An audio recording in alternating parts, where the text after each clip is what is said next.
Welcome to 40 Below Zero, an international podcast about life with invisible illnesses, hosted by two guys living with multiple sclerosis. Coming to you from the Keystone State of Pennsylvania, I'm your co-host Nix, and with me on this ride is Terry, a Londoner who calls Ontario home. We're so happy you're here with us as we continue to try and normalize a life that is anything but. So let's get into it. Welcome back, Warriors. Glad you're here as always. We got a lot to get into today, as usual. Terry, good to see you again. Yo, man, good to see you too. I don't know what it is, but maybe it was the meteor that exploded over the middle of the country, but I haven't been feeling right in a few days. I don't know what that's all about. Kind of in that rut where I'm like just trying to pull myself into spring because, we had like a few of those hot days and I got really excited like we had talked about. And now it's just kind of like not like that anymore. And I'm like, what tease? And my body is like in revolt. I don't know. I got a lot of complaining. That's all, Bro, what meteor? You didn't know that there was a meteor that exploded over? No, I live in a cave, bro. I live in sometimes I come out and I'm like, what happened? A couple days is this ago. all over the news? I don't watch the news anymore. I mean, nothing like thankfully nobody perished or anything. But yeah, there was and you know what? I didn't know anything either until I woke up and saw it on YouTube, I think, and then verified it. Cause you got to verify everything nowadays. Yeah. So I verified it and I was like, okay, that tells me that should an asteroid impact the middle of the country, I will not know. And then I will be, I will be one of those, like when you see in the movie, like the survivors that are trying to run away from the asteroid. Yeah. And that's not what I want to do. I want to be exactly where the asteroid is going to hit. Did they tell us about it? Did they tell you guys about it before? No, it was like, oh, look at this thing. And it was a, and I'm going to say this probably wrong, but there was a shockwave that was heard over 10 or 11 states. So it was pretty big. Why wouldn't they say anything to prepare? Like they tell us when hail is happening. Where are you going to run to? No, but still. Where are you going to go? No, but I mean, I get it. No, that's what never sat right with me with any of those meteor disaster movies from the late 90s, early 2000s. Yeah. It's like, why is everyone running? Where are you going to go? Yeah. I mean, Deep Impact, that's a good one. And I see that, like you could go to the top of the mountain. I understand that. But yeah. I don't know. There's Deep Impact and there's Armageddon, right? Those are the two movies that are two of the biggest ones. Yeah. Okay. And the science is so, like, don't even get me started. The science is so bad. Yeah. But it was a good love story, right? Armageddon. I enjoyed those movies. Because it's anytime there's a movie where it's like a big disaster, I watch it just to see what would happen. Yeah. San Andreas was the last big disaster movie that I watched. That's the one I watched too. I watched that. That one was, they had a number of very intense scenes in there. So it was a good movie. Yeah. Anywho, that's the tangent for this morning. Cool. Last night I had, I don't know what it was. It was a headache. It was an earache. It's very new to me, but it was like right behind my head up here. Mm-hmm. And it came like every 25 seconds. It would just shock me and then go away. So I don't know what it was. I don't know, again, if it was an earache, headache, was that a migraine? It was so bad. Yeah. Like every 25 seconds, I was like, right. So if you're talking to me, I would keep a straight face, but I'd be like, I'd feel it. Like a buzzing? No, it came like, I don't want to say like a knife, like electricity? It was sharp pain. Yeah, I don't know if it was an MS thing, man. I don't know if it was an earache. At first, I thought it was an earache. So let me tell you, I took a Q-tip and I'm pro at going all the way in, all the way. So I took a Q-tip massaging your brain. And I went to the back because I could kind of feel where the pain is coming from. Mm-hmm. And I could touch the back and I couldn't get to it, but it was definitely up here. I'm a doctor with Q-tips. Yeah. So to recap, you were massaging the back of your brain through your ear canal, which I'm sure is recommended. I'm sure doctors are like, yes, that's exactly what you should do. I went to an audiologist. Remember this? And I told her, I do that. And she's like, oh boy. And she went in there and she goes, wow, your ear's fine. I'm like, really? Because everyone's like, you shouldn't do that. Maybe kids shouldn't do it. But when you're a pro. Anyway, so last night I took 2 Advils. I hate taking Advils and Tylenols because of the whole bowel thing, right? It constipates you. Well, I mean, depends on who it is. So I took 2 Advils last night and I put my timer on because I know it takes half an hour. And I'm like, come on, because it was painful. And then half an hour, 45 minutes, I'm like, it went away and I was so happy. I went to bed and then I Yeah. woke up by the headache. Wow. Yeah. So I Those woke are, up by the pain. Again, it's here. And I can trigger it when I swallow. Sometimes it happens when I shake my head like that. Now it's gone. I'll tell you why. Now it's gone. But when I shook my head, I'm like, ooh. So it's a nerve thing. It has to be. But I took 2 Tylenols this morning, extra strength, and 45, 30 minutes later, it went away right before my workout. So, and Mark's like, I'm like, hey, Mark, I had a really bad migraine because I told him in the morning, bro, I have a really bad migraine. And then he sees me and I'm fine because I took 2 Tylenols and it's gone. And I just feel so dramatic around that guy. Mark, I'm not fucking dramatic. Bro, please. he says I have dramatically. MS. Believe it. Please. Anyway, that's my Yeah. story. I'm good. And that just highlights again, how many times have we said, like, you have a pain behind your ear and it immediately goes to, is this an MS thing? And is this going to be around forever? So like we condition ourselves to think that everything after the diagnosis, you can have normal problems too. So that was the joke. That was the joke my primary has for me. He said, other than the MS, you're pretty healthy. Well, if you're going to have anything, might as well have one big thing. No, it's true. It's true. They're like, do you have any allergies? Do you have, and you're always like, nope, I got nothing. I'm healthy. Yep. I feel great. Everything is A-okay. Yep. I'm a healthy guy. So what do you do to help? This is mentality. So what do you do? Do you ever get into a rut, like a depressing kind of rut? Not the depression, the diagnosis. That's totally different. But I'm saying like day to day. What do you do to remind yourself that this is how you're feeling is only temporary? Because everyone gets down from time to time down on themselves with this diagnosis or in general, but it just seems easy because you have like a catalyst for your sadness. So what do you do? How do you talk yourself out of it if you can? Or do you rely, like, what do you do? I don't know. I never really get into a rut. No? No. Like I'm being honest. I always keep busy, Okay. I don't know. Yeah, I find myself there more often than I'd like to. And it comes from all the things that we've talked about. It comes from the mourning of your past life still, like that never ends. It comes from the wanting to, it's comparison. Honestly, it boils all down to the comparison of my former self. And it's not fair. But it happens. And for me, it's not a one and done thing where it's just like, I can talk about, oh yeah, I'm not the guy I used to be anymore. I don't do the things I used to, like physically I can't, so when it's not just like, oh, I solved it. I'm better now. I talked about it. I know where it comes from. It hits in waves over time, like anything else. And, I just didn't know if you had any techniques or tips because I know what I do. I think I have the answer to this. Go ahead. I think I might have been in a rut and then I moved to start fresh somewhere Okay. else. Okay. Yes, because I was in a rut. From like 2017, 2018, I was depressed as F. But I didn't believe I was depressed until I moved. And I'm like, wow, I'm glad I moved. Okay. Because everything reminded me of, what I was or who I was. No, I get that totally. And So maybe that's what it is. Yeah. I kind of did the same thing without physically relocating, but every now and again, I still get into this like, and then I get mad because I'm like, why am I not over this? This is not a new thing. Like, and then I get sad because I got mad, and then I get mad because I got sad. It's just, yeah. it's like it just goes round and round.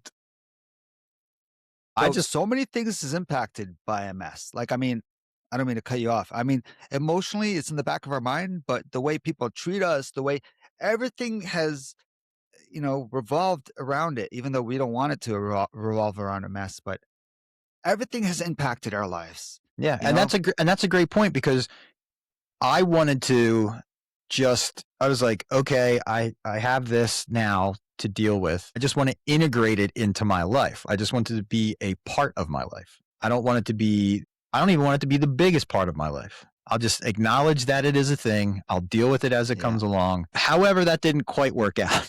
It kind of became the biggest part of my life. Yeah. And everything else kind of got shrunken, mitigated, Me too. reduced. And then now that's the lens that it operates through. So And it hits so randomly. Like I wish I could say like, it's my sad, it's my seasonal, depression. But the joke a friend of mine sent me he sent me a meme and it said, turns out I just have regular depression. It's not seasonal. How is that funny? Like, I don't know. Well, it helped to not feel bad in the moment, and I have to laugh because what's the alternative, right? Crying. So can't do that. I got to laugh my way out of it. are you alone? Would Right you now? like- Oh, no. Yes, I'm usually by myself. And honestly, I've journaled it a lot, especially in the early years of the diagnosis. I used to write down all the time how I was feeling and what the situation was. Like, I'm like, oh, okay, it's a Tuesday afternoon or it's a Tuesday evening at 8:00 and it's, this is what I did that day. And so I have to tell myself, I have to go back to those notes a lot. Yeah. Which I recommend everybody do. Just keep track of yourself so that you can, remember, because you can't remember everything, but you can write it down in the moment. And it turns out it's a lot of it. That's another way that my fatigue shows up. So like, when I do too much or when the temperature gets wonky or, all the other stuff we talk about, Yeah. it turns out I'm really tired without being sleepy, which is the wildest thing. And I have to Mentally remind myself exhausted. of that. I have to remind myself like, okay, this isn't, in this scenario, you are feeling depressed and you're feeling sad and you have a bleak outlook on life because you're tired, because you have gone past your threshold for the day. It's like you have no patience anymore. Well, I have no patience. I have no, like, I'm a positive guy, just like you. You wake up and you're like, hey, I woke up. First of all, that's it. For anybody, for all you out there listening, you should always wake up with a smile. I'll tell you what, I wake up and acknowledge the fact that I woke up. And if you hang around with me, maybe I said it here, I celebrate Fridays. I have with the kids and all, every Friday was a celebration. Like even just, hey, it's Friday, because not everybody makes it to Friday. It's like something It's worth like it. that Seinfeld would say, because it's like your birthday. Hey, you didn't die for another year. That's kind made of a what whole- you're saying. You made a whole lap around the sun. Here's a gift for you making it one more year. Yeah.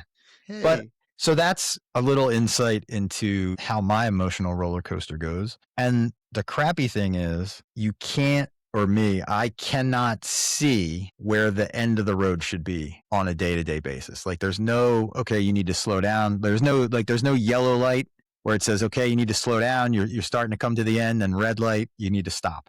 I should have stopped an hour ago. Now I'm on the floor. Yeah. Yeah, or now I'm miserable, or now I'm Yeah. angry, or now I'm so sad it hurts. I don't know. Let me ask you a question and be real. And we got to let Minnie in because she's Okay. here. Okay. But let me ask you a real question. Do you ever, honestly, and I'll tell you the truth, do you ever sit in a room alone and just cry? I don't. Not that I'm like, oh, I don't cry. I'm not saying I sit there and bawl my eyes out, like Yeah. with the ugly cry face. When I'm really struggling, and I'll just act like it, to myself. And I'm like, this is really hard. And I'll just but no one's around me because that's really embarrassing. But I never sit there and just cry. But Well, maybe that's what I should in a shower just cry, but I can't. I'm not like that. I think it's very healthy for you Sure. to allow yourself to feel whatever emotion you're feeling, because that's what I do. And maybe that's dangerous. Maybe it's not right. But yes, when I'm alone and I'm feeling that way, yeah, that's what I do. So, We will talk about that. feel your in depth. feelings. Maybe me and you will cry live on show one day. I don't know if Okay. I can do that, but I hear what you're saying. I'm not there yet. Unless you put on like one of those Kleenex commercials where they're all crying. Because I cry at any of those sappy commercials. All right. All right, Terry, who do we have with us today? I know we have a very special guest with a lot to say. So who we got? Yeah. So I'm excited. I'm excited to introduce her because she's going to share her journey with multiple sclerosis, which bonds us, of course. I mean, I know that she has other things going on in her life. And I know that because you're open about it. And I love that you're open about it. She empowers people to take control of their lives, no matter what the challenges are, such as financial struggles. Just because you're on disability doesn't mean you have to be poor, because that's what the image is. Even though that's probably not what we're going to be talking about a lot today. I'm just letting you know what she has opened my eyes to, just so you know, to a lot of these programs and resources that I didn't know existed. So I really appreciate Minnie. Nick, please meet Minnie. Minnie, Nick. Yeah, that was Minnie, okay. that was Welcome to great, the Terry. show. Welcome to the show, Minnie. Glad you're on with us. Yeah, took you long enough. Yo, I wanted her on the show like 2 years ago, but I felt like we didn't align. I didn't want to fail her. I didn't want to bring her on and then she didn't get the most out of what, to give her. Does that I make sense? understand. I do. My English no good today. Let me go. So, Minnie, like I was saying, I'm glad to have you here. Terry's been talking a lot about you, and especially the live that he did with you. Yeah, for 3 hours. Yeah, that's what he said. It was a marathon for him. Dude, no, I was good. I've never stayed in focus for 3 hours. But he doesn't know I talk about myself for 2 hours. So it was, you add a guess, you add an hour. It's just what it is. Well, so why don't you start off by telling us a little bit about yourself and what it is that you do? What I do, that is funny. Because I work in porn. Yeah, I work in porn, but it's mostly live stream adult video chat. I've been doing that since 2003. And then I got diagnosed with bipolar disorder in like 2008. And then 2013, I couldn't move my left arm. And I did an MRI. It's a demyelation disease. I still have a copy of it in my apartment. It's really weird reading it. And then 2019, I'm confirmed of relapse remitting multiple sclerosis. And I started on teriflunomide.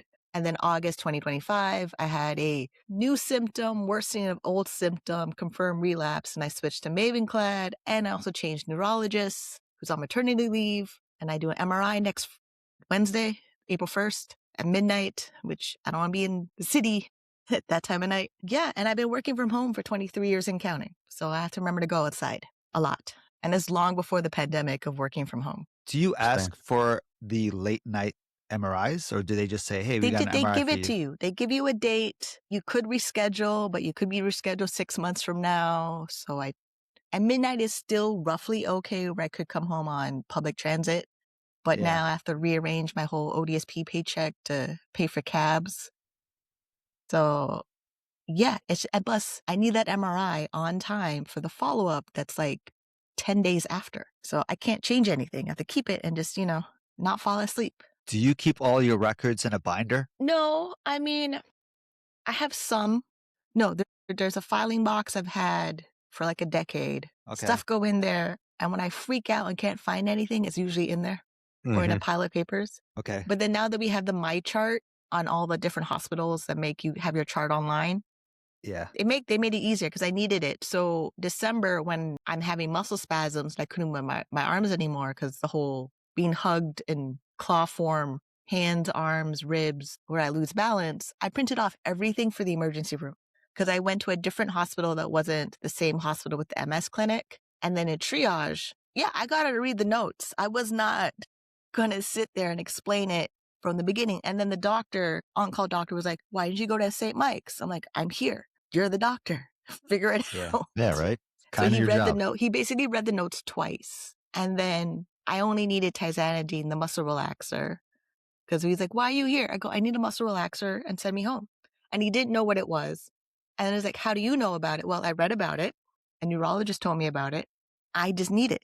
So then he went in the hallway to talk to 2 neurologists, and I overheard them say, give her 5 milligrams and send her home. So I hate going to another doctor. Like, yes, we have emergency rooms. So you go to another doctor who's not even remotely familiar with the idea of MS. They treat you like an alien. Like, what is the purpose of you being a doctor if you don't research other things?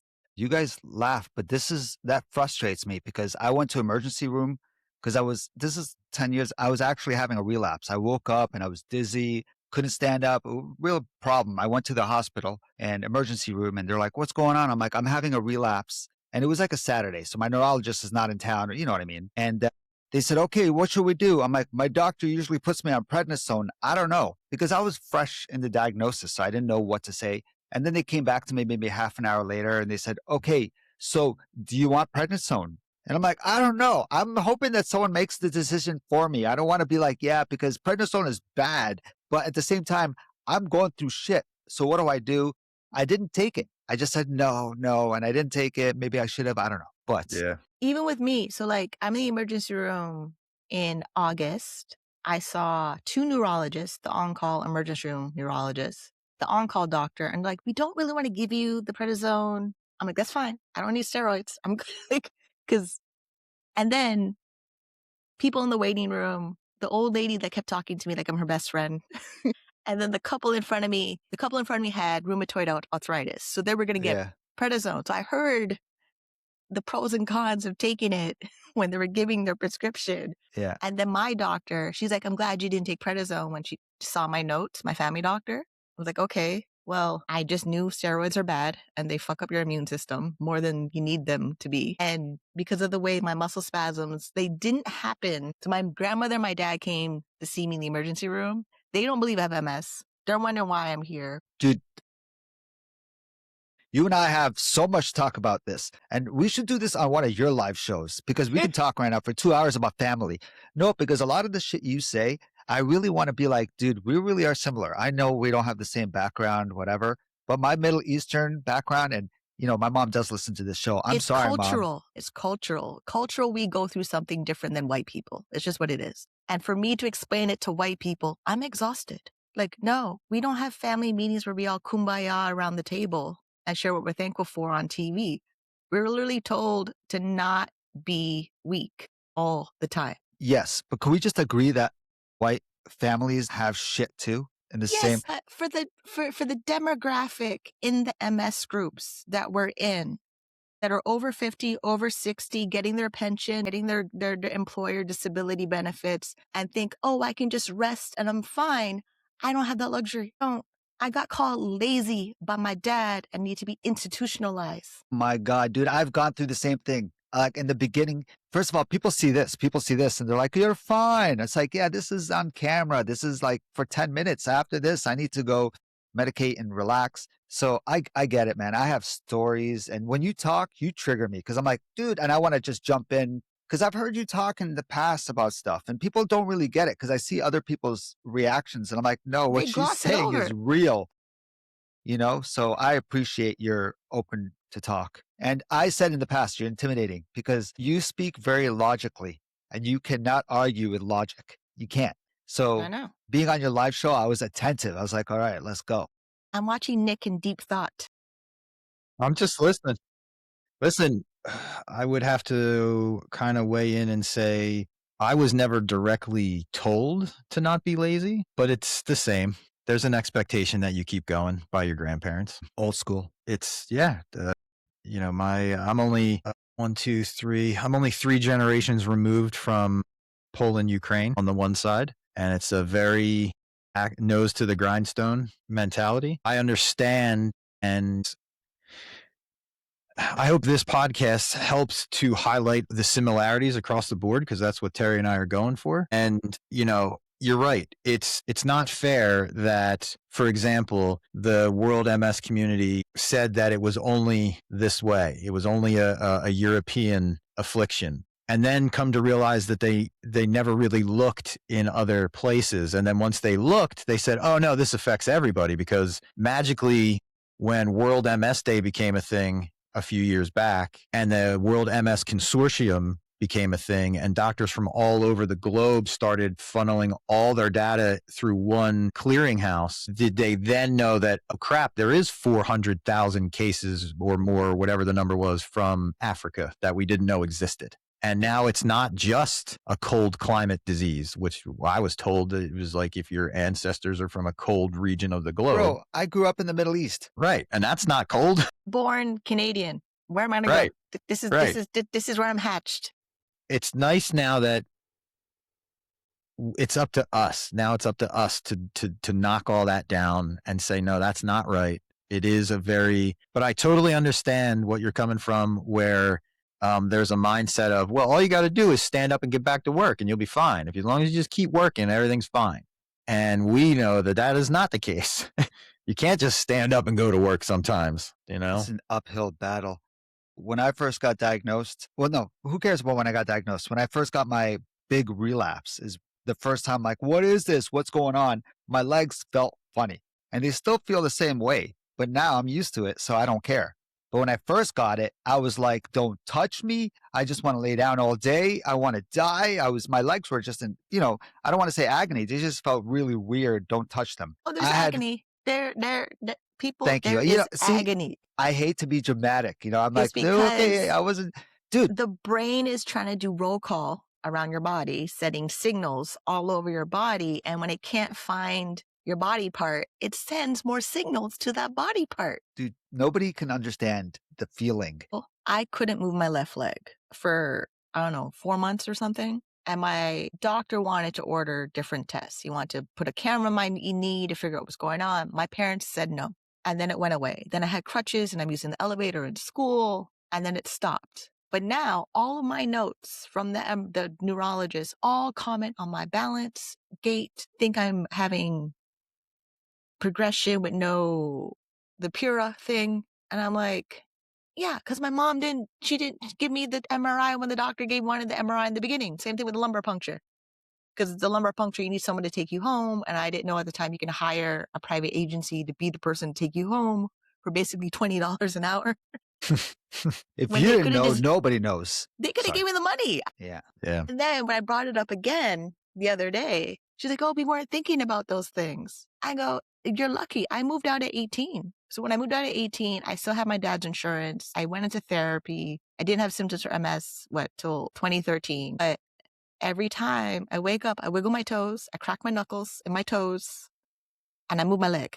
But I'm constantly reminded, remember in high school, you couldn't move your leg and people had to pick you up from the floor. And and then I visit my family and they're like, oh, you're good. No, because of my grandma's barbecue in August, the way my grandma's house is really weird. Like for me to step down, I had to grab the house through the sliding door, step on the step until I get to the bottom of the porch. My cousin noticed I was doing it like a toddler trying to hold on. And she's like, what's wrong with you? I go, yeah, I have MS.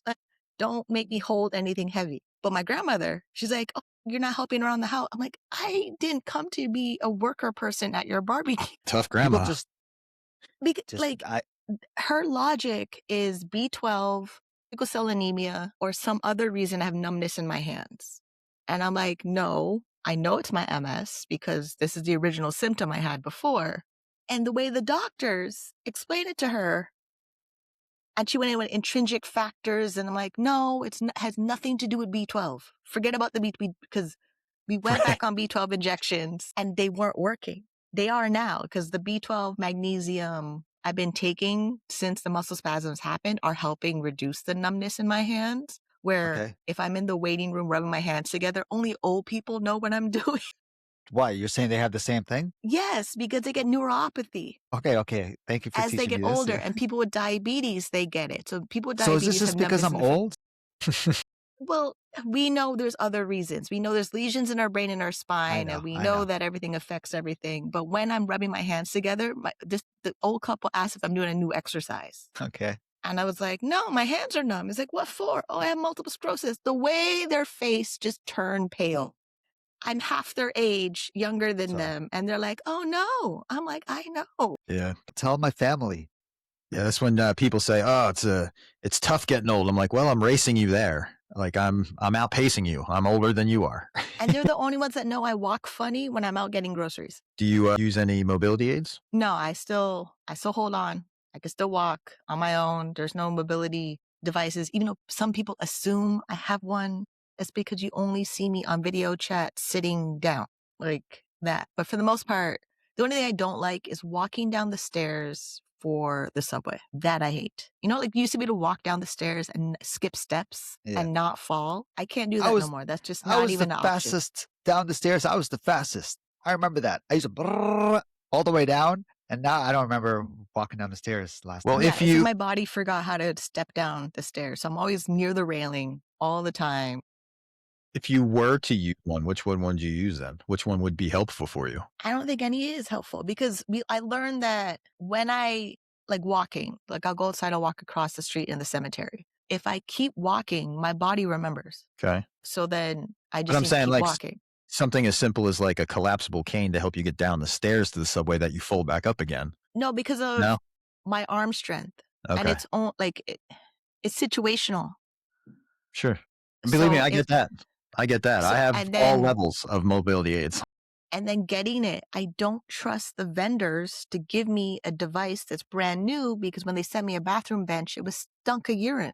And then I had to send it back. Otherwise, they would charge me $40 a month for the thing that they gave me that was used. $40 a month. That thing only costs like $40. Holy moly, that's a ripoff. Exactly. The whole mobility devices, yeah, I would have to be really, really unable to walk on my own before I do it. But then the way that the city treats people with disabilities and have wheelchairs and mobility aids, they forget about you on the street.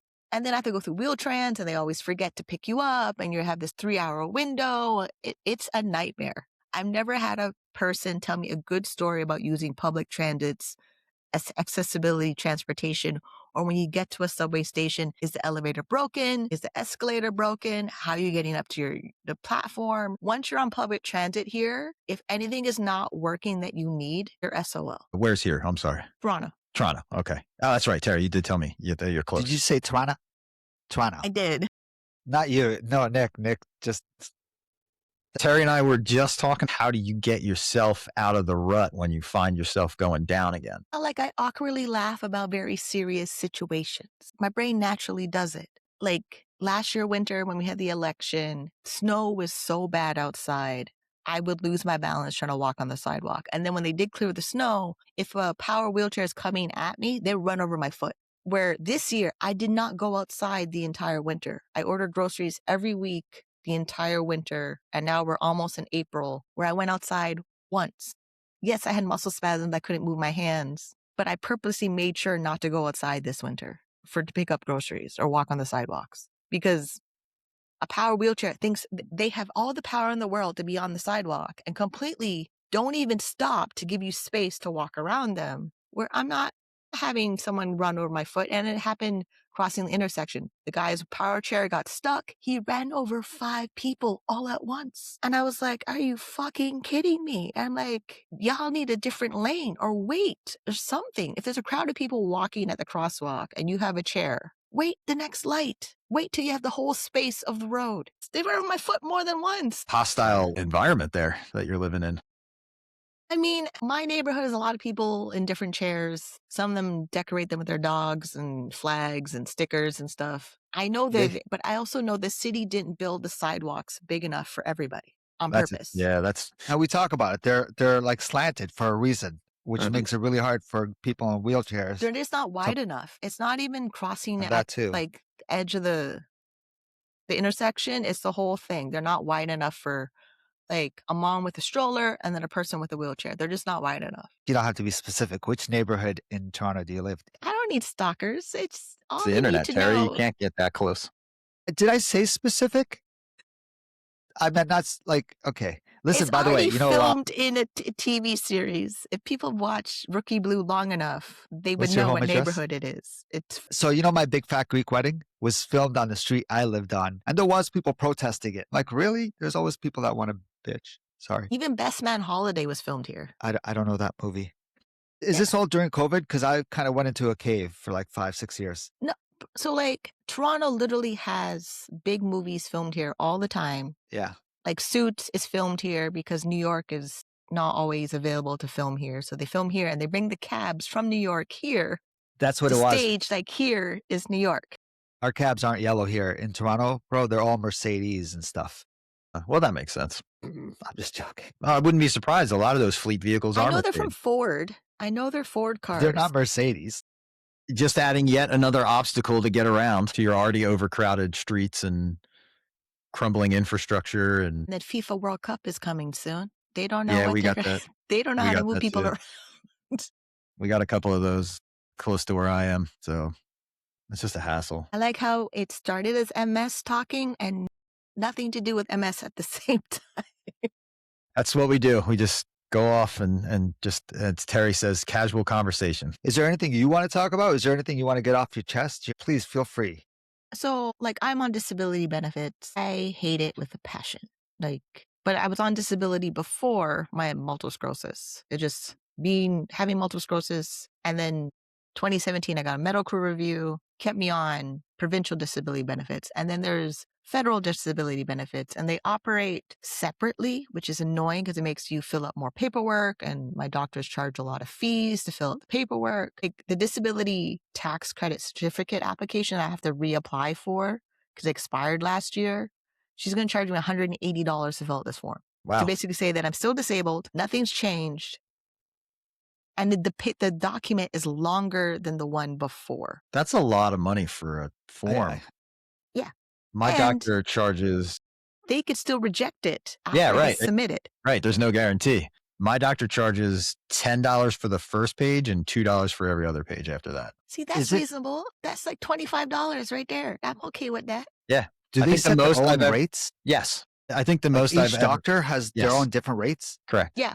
They have, That's so there's crazy. no standard fee schedule for the disability form. So the federal government said the end of this year, they're going to give out a one-time payment of $150 based on people who have the disability tax credit. Mine's expired. Does it mean I get it because I had the tax credit, or I have to wait till I'm approved for the tax credit to get this $150? But my doctor still charges $180, and then you're going to give me the money at the end of the year, and I need that tax credit approved now so I can continue investing in my registered disability savings plan, because you can't add to the savings plan until you have an active disability tax credit. And this week, one of the charities is doing like a consultation on the disability tax credit. And because I'm loud and opinionated, I don't know how much of my feedback is going to be included in the report because they're trying to make it for everybody. And I'm like, stop doing that because it's just ridiculous. The news had it where a family opened their savings plan for their son. He has a heart condition, but they don't know they can access more money, their money that they deposited, because he has a short life expectancy. So they're blaming the government. Oh my God, I have to wait till 60 to take the money out, because the government matches your contributions. So for every $1 you put in, you get a 300% return on your investment, because the government matches you up to $90,000 before the age of 49. And then people who are older than 49 are upset. I'm like, that's because you weren't aware about it when you were younger. Nobody knows the stuff. That reminds me a lot of veterans benefits that I have family members that have gone through. They didn't realize that as soon as they got out of the service, they could have applied, and then decades went by and they were just mad that they were like, I'm now in my 60s and I should have had this, for the last 35 years. And they're like, well, nothing you can do about They're it. You mad have to like apply. someone is supposed to tell them. You're an adult. We have internet. We have 411. We have encyclopedias. We have 211. There's 211.org for United States. There's 211.ca for Canada. You can actually call a phone number and ask for services to help you find stuff. 411 still works. And then we're not children where you have to, remember to brush your teeth. You have to go find it yourself. And I'm up all day till 6 a.m. for whatever reason. So I Google everything. Since 1999 on dial-up internet, when we had Google to begin with, and Ask Jeeves. Stop being on social media every 2 seconds, wasting your life away, and then complaining the government can't help me. The government's not supposed to help you. They're certainly not going to hand it to you. That's for sure. The second you get an illness, they should be like, okay, so you got to go through this program. It'll teach you all what you can get. Yeah, but doctors don't. I teach my doctor this stuff. Most of my channel and content is telling you what's inside of Ontario Disability Support Program that you should know, to the point where I helped someone access $3,000 and she didn't think to pay me. And now she's acting like I'm being so mean to her. Well, you didn't even know $3,000 is available to you because you're working. So basically what it is, if you're working and you make over $100, you tell the government that you're working, you made your money, here's your pay stub, send them a copy of your pay stub. The next payment of your check, they add $100. She did not report her income for 3 years. 3 years, 36 months, $100 a month, $3,600 that she missed out because I didn't know. You're 55. Figure it out. You meet me for 5 minutes. I tell you what's missing. You go do the instructions I give you, and you can't even give me oblige. Hold on. I feel bad because I was kind of there. But I told you, you're the last person on my live streams. Because of the way people are taking advantage of the situation. I'm technically not your friend. I'm just nice. No, you're my friend now. But I get what you're saying. Yes. I appreciate you for coming on. I feel like we just scratched the surface. So where can people find your content, your advice content? So it's Minnie on Cam on YouTube, TikTok, and then it's on Cam Minnie Instagram. So basically, okay. that We'll link it in the variation bottom. of that name, you'll find me. And then like my Twitter, I will rant on Twitter till 5 o'clock in the morning. Well, that's what Twitter's for. I didn't even know you had a Twitter account. Cool. But I feel like we just scratched the surface. I feel like there is a ton more to talk about. Financial advocacy is something that Terry and I have never even really gotten into. So I want to thank you for coming on and for highlighting that and the importance of it, because it is really important, especially for what you're talking about for people who live in Canada. We have the same kind of thing down here. It's just called different. Definitely, like I said, a wealth of knowledge that we're going to tap into more than just this. So again, thank you for blessing us with your presence. And I hope you can resolve the issue that started yesterday. I hope it works out in your favor. I did. I blocked her. She's not. No, we're good. Where's my money? Exactly. Dude, we have another show from her. Like guaranteed. Like I said, we just scratched the surface. Guaranteed. Thank you so much for coming on. This is great. This is great to meet you. This is exactly what I wanted from Minnie. And this is like 1%, bro. Trust me. I know my head is spinning of everything else that happened this month. Well, like I said, Terry, what a fantastic guest. She is a wealth of knowledge. What would I say that? That would be financial self-advocacy. Yep. So just as important as, healthcare, is your finances and long-term finances, because I know that when we get diagnosed, or at least for me, our world gets very small and our timeline of our life gets very short. And neither of those are true, but that's how we perceive it. So you gotta plan for the long term, because you're probably going to be here to see it. Most definitely. I mean, chances are. Yes. Thanks, bro. I like that. All right, everybody. Thanks for hanging with us. Good to see you all again, if I could see you. But good to see you, brother. And we'll talk soon. Bye, everybody. For sure, man. Take care, guys.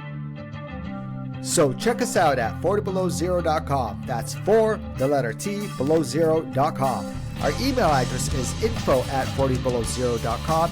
And if you don't want to email us, no problem. We're on Instagram as @40belowzero.